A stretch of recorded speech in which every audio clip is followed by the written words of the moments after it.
और चलिए फटाफट रुक करते एक और अहम जानकारी का। तो हरियाणा के पूर्व सीएम ओपी चौटाला का निधन हो चुका है। ये बड़ी और अहम जानकारी मिल रही है। गुरुग्राम स्थित निवास पर ओपी चौटाला ने ली आखिरी सांस। ऐसा कहा जा रहा है कि लंबे समय से वो बीमार भी चल रहे थे, जिसके चलते उन्होंने 89 साल की उम्र में अंतिम सांस ली।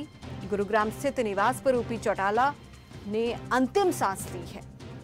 तो ये बड़ी और अहम जानकारी निकलकर सामने आ रही है।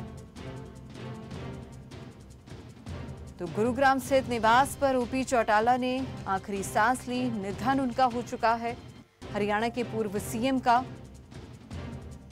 तो ये बड़ी जानकारी आपको दे रहे हैं।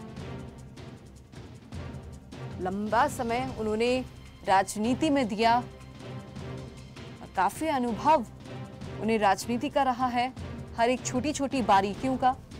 लेकिन बीमार चल रहे थे, उन्हें अस्पताल में भर्ती भी कराया गया। लेकिन अब ये दुखद खबर सामने आती है कि उनका निधन हो गया है। और इसी खबर पर अब ज्यादा जानकारी के लिए मनीष कुमार जी हमारे साथ एसोसिएट डायरेक्टर जुड़ गए हैं। मनीष जी, जैसे कि हम यहाँ पर देख पा रहे हैं कि ओपी चौटाला का निधन हो चुका है, क्या इसके पीछे की वजह रही है? क्या वो लंबे समय से बीमार चल रहे थे? क्या कुछ कारण बताया जा रहा है? देखिए दीपाली, ओम प्रकाश चौटाला हरियाणा के राजनीति की अगर बात करें तो बहुत कद्दावर नेता थे और उन्होंने जमीन से जुड़ के और हरियाणा में कई बार मुख्यमंत्री भी रहे वो।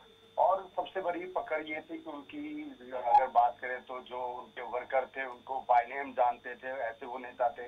बहुत दुखद खबर है कि आज वो अपने शरीर को छोड़ करके और भगवान के चरणों में चले गए हैं। ये हरियाणा के लिए बहुत दुखद खबर है दीपाली जी। मनीष जी, एक चीज़ और यहाँ पर समझना चाहेंगे कि ओपी चौटाला की अगर हम लोग बात करते हैं, देखिए एज अ पॉलिटिशियन तो हमने उन्हें देखा ही, लेकिन उनका व्यक्तित्व कैसा रहा विपक्षियों के साथ या फिर किसी भी अन्य नेताओं के साथ? देखिए, उनका जीवन बहुत अच्छे नेता थे और सबके साथ मिलनसार व्यक्ति थे वो। और जहां तक मैं बात करूं, विपक्षी या कोई भी नेता उनके पास जाता था तो उनका सम्मान और उनके साथ बहुत ही आदर सम्मान के साथ उनके साथ बात करना।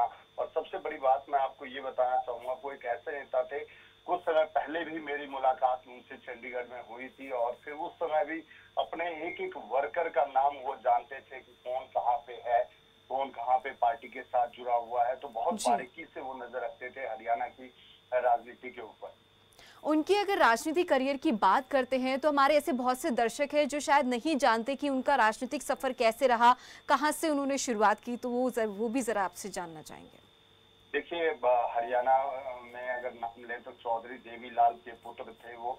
और चौधरी देवीलाल वो है जिन्होंने कि हरियाणा में उनका एक बहुत बड़ा व्यक्तित्व रहा है और उन्होंने हरियाणा में सबसे पहले अगर बात करें तो बुजुर्गों को पेंशन देने की बात जो है वो देवीलाल जी ने शुरू किया था।